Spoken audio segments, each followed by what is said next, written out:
Bismillahirrahmanirrahim. Assalamualaikum warahmatullahi wabarakatuh. Selamat pagi anak-anak. Apa kabar? Semoga kalian semua ada dalam keadaan sehat walafiat dan tidak kurang satu apapun. Anak-anakku, sebelum kita mulai materi MPLS kita hari ini, mari kita bersama-sama panjatkan puji dan syukur kita kepada Allah Subhanahu wa taala yang pada kesempatan kali ini sudah memberikan kita nikmat sehat, nikmat iman, nikmat Islam, sehingga kita bisa berkumpul bersama dalam kegiatan MPLS ini dalam keadaan yang sempurna. Nah, salawat dan salam jangan lupa juga kita curah limpahkan kepada junjungan kita Nabi besar Muhammad Sallallahu Alaihi Wasallam, dan semoga syafaatnya bisa kita dapatkan di akhir kelak. Amin ya robbal alamin. Anak-anakku, pada kesempatan hari ini, hari Rabu, tanggal 21 Juli 2021, Ibu akan menyampaikan materi terkait dengan tata tertib dan aturan apa saja yang ada di SMP Negeri 3 Haurgelis. Pada kesempatan kali ini, Ibu akan menyampaikan materi terkait dengan tata tertib dan aturan sekolah. Mengapa sih kita perlu tata tertib dan aturan? Karena ketika kita hidup berdampingan dengan manusia lain, kita memerlukan aturan. Agar apa? Agar kita bisa hidup selaras dan juga bisa mengembangkan sikap saling menghargai antar sesama manusia. Jika tanpa aturan, manusia akan hidup seenaknya dan tentu saja bisa mengganggu hak-hak yang dimiliki oleh orang lain. Nah, oleh karena itu, kita di sini akan bersama-sama membahas apa saja aturan yang ada di SMP Negeri 3 Haurgelis. Anak-anak, untuk diketahui, draft dari aturan akademik dan juga aturan umum di SMP Negeri 3 Haurgelis ini akan Ibu bagikan di grup umum. Karena di sini ada 11 lembar aturan yang harus kalian pegang teguh selama kalian sekolah di SMP Negeri 3 Haurgelis ini. Jadi, Ibu tidak bisa menyebutkan satu persatu apa saja aturan yang ada di SMP Negeri 3. Nah, oleh sebab itu, silahkan kalian baca masing-masing draft dari aturan akademik di SMP Negeri 3 Haurgelis. Nanti akan Ibu bagikan. Tapi di sini akan Ibu bahas secara umum hal-hal umum yang menyangkut dengan tata tertib dan aturan yang ada di SMP Negeri 3 Haurgelis. Yang pertama ini adalah terkait dengan pakaian sekolah. Nah, pakaian seperti apa sih yang harus kalian pakai di SMP Negeri 3 Haurgelis? Yang pertama, ketika nanti kita sudah memulai pembelajaran tatap muka, kalian wajib berpakaian rapi, bersih, dan sopan. Ya, sesuai dengan ketentuan tentu saja. Kemudian berpakaian putih biru dan berdasi pada hari Senin, Selasa, dan Rabu. Sekali lagi, pakaian putih biru ketika PTM nanti itu digunakan pada hari Senin, Selasa, dan Rabu. Untuk hari Kamis, kalian menggunakan pakaian batik khusus SMP Negeri 3 Haurgelis. Kemudian hari Jumat kalian mengenakan pakaian muslim, ya, pakaian muslim SMP Negeri 3 Haurgelis. Kemudian hari Sabtu kalian berpakaian pramuka.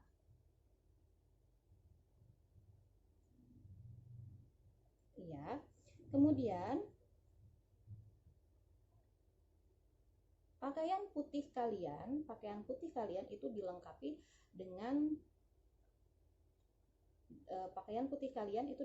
dengan badge OSIS dan papan nama yang dibordir di sebelah kanan, serta memakai dasi khusus SMP Negeri 3 Haurgelis.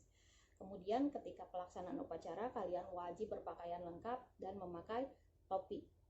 Nah, sepatu yang kalian harus gunakan ini adalah sepatu kalau kita biasanya sebut dengan sepatu NB, ya. Jadi sepatu yang dominan hitam, kemudian ada strip putih dengan tali putih, dan kaos kaki putih, ya, atau kaos kaki khusus SMP Negeri 3 Haurgelis yang panjangnya 15 cm di atas kaki. Jadi kaos kakinya tidak boleh pendek, harus panjang. Kemudian pakaian tidak terbuat dari kain yang tipis dan tembus pandang.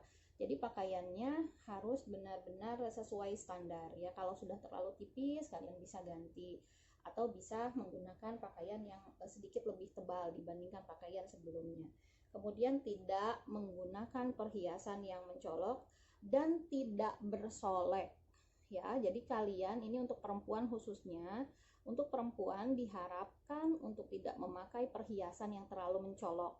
Jadi jangan sampai kalian pakai cincin banyak, gelangnya banyak gitu ya, sampai nanti suatu saat nanti kehilangan, menyalahkan pihak sekolah. Itu diharapkan tidak dilakukan.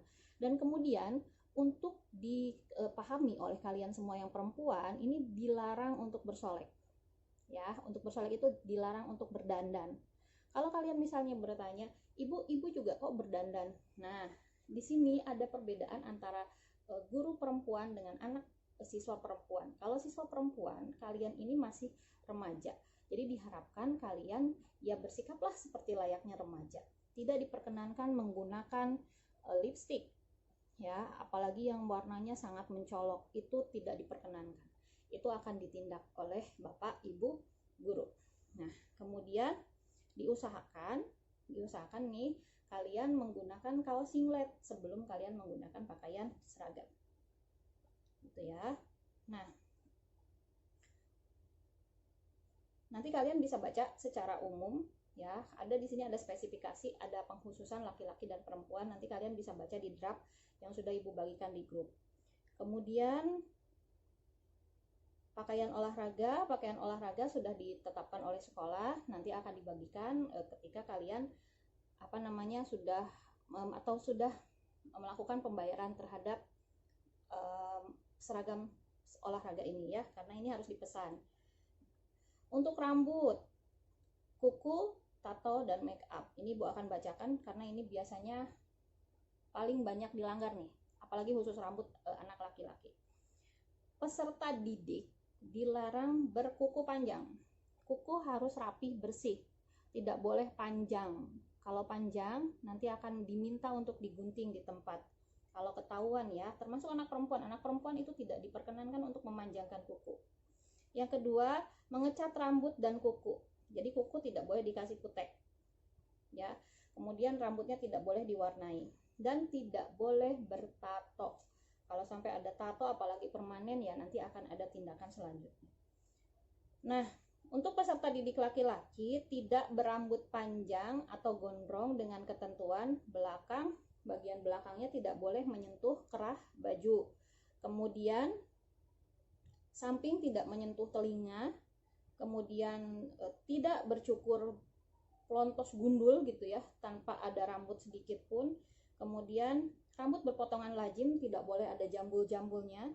Kemudian tidak memakai kalung, tidak memakai anting, tidak memakai gelang atau aksesoris lainnya. Ini patut diperhatikan karena biasanya masih suka ada siswa-siswa yang memakai gelang-gelang gitu ya. Kalau di luar sekolah silahkan, tapi kalau di dalam sekolah itu tidak diperkenankan. Khusus anak perempuan tidak memakai make up atau riasan berlebihan.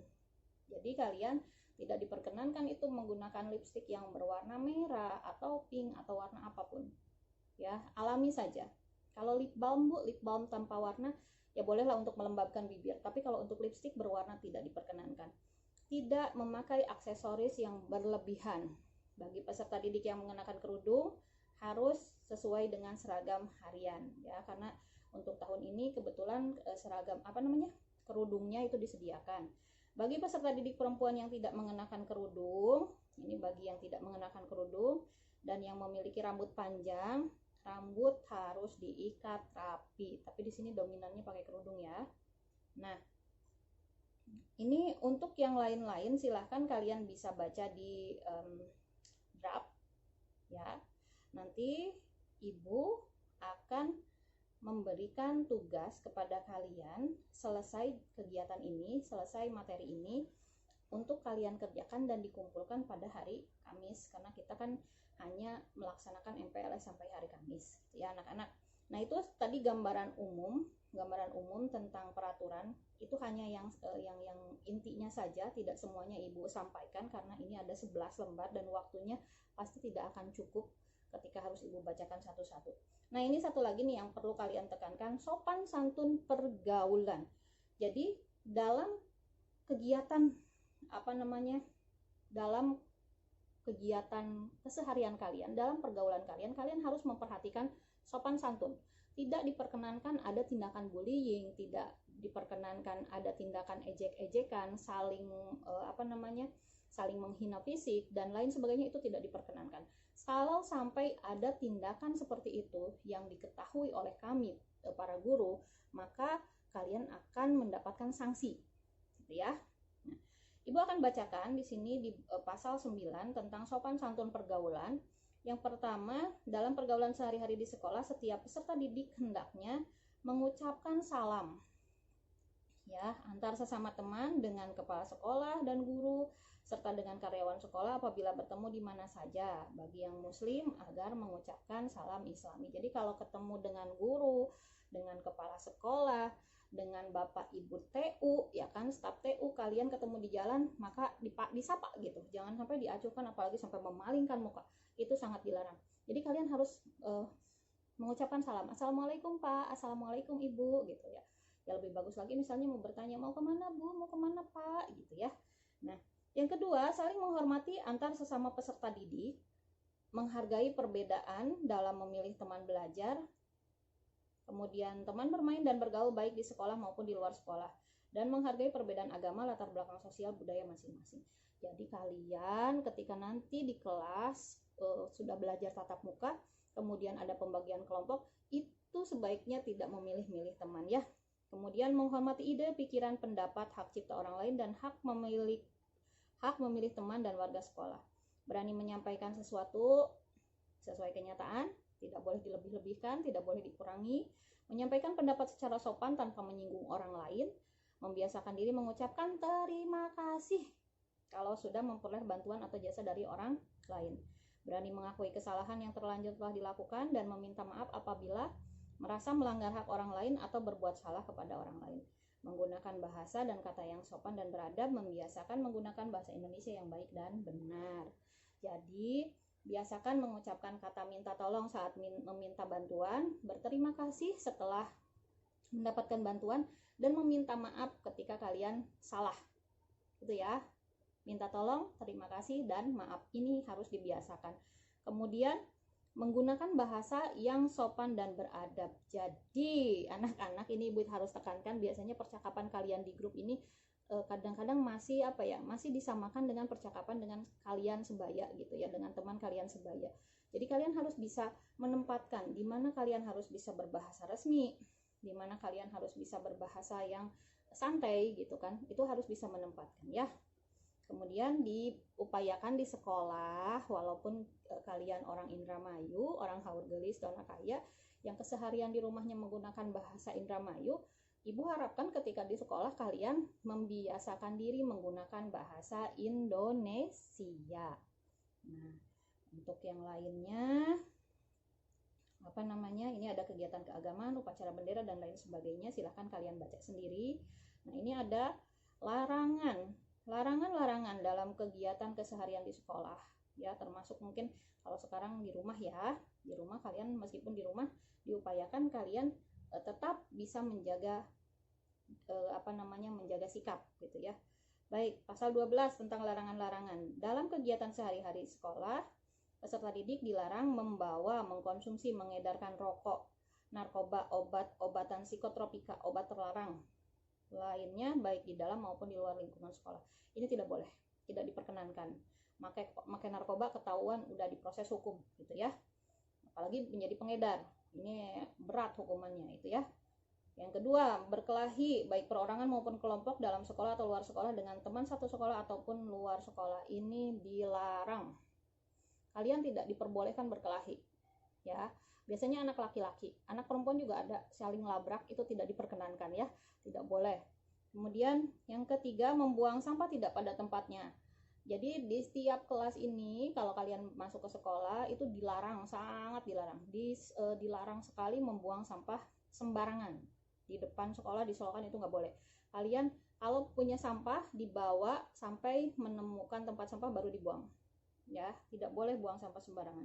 Mencoret dinding bangunan, pagar sekolah, perabot dan peralatan sekolah lainnya, ini juga dilarang. Mencoret dinding bangunan, mohon maaf, berbicara kotor, mengumpat, bergunjing, menghina, atau menyapa antar sesama peserta didik atau warga sekolah dengan kata sapaan atau panggilan yang tidak senonoh, membawa barang yang tidak berhubungan dengan kepentingan sekolah seperti senjata tajam atau alat-alat yang membahayakan keselamatan orang. Nah, ini sisanya kalian bisa baca ya di draft. Diharapkan kalian semua bisa memahami gitu ya, apa saja aturan dan tata tertib di SMP Negeri 3 Haurgelis. Baik anak-anakku sekalian, untuk penyampaian tentang materi tata tertib dan aturan sekolah, Ibu cukupkan sekian. Silahkan selengkapnya kalian bisa baca di grup ya. Jadi materi yang sudah Ibu kirimkan di grup tentang draft aturan tata tertib, silahkan kalian baca baik-baik, dan Ibu harapkan kalian bisa melaksanakan apa yang tertulis di sana dengan penuh kesadaran dan sebaik-baiknya ya. Karena dengan adanya aturan dan tata tertib, maka aktivitas harian kita, kegiatan harian kita di sekolah akan semakin tertib dan nyaman gitu ya. Tidak ada permasalahan yang terlalu ruwet nantinya. Itu ya anak-anak. Cukup sekian materi dari Ibu. Semoga kalian selalu sehat, selalu ceria, dan jangan lupa kalian selalu terapkan protokol kesehatan selama pandemi COVID-19 ini masih melanda Indonesia. Jadi jangan kendor ya. Gunakan selalu masker, selalu cuci tangan. Dari manapun kalian pergi cuci tangan, kemudian jaga jarak, itu kan, kurangi aktivitas di luar, dan kemudian makan makanan yang bergizi agar kondisi tubuh kalian tetap prima dan fit. Itu saja ya anak-anak ya. Mohon maaf apabila ada salah-salah kata atau ketidaknyamanan dalam penyampaian materi yang Ibu sampaikan hari ini. Insya Allah kita akan berjumpa di video-video pembelajaran selanjutnya, khususnya untuk pelajaran IPS bersama Ibu. Jadi tetap semangat, sehat selalu. Assalamualaikum warahmatullahi wabarakatuh.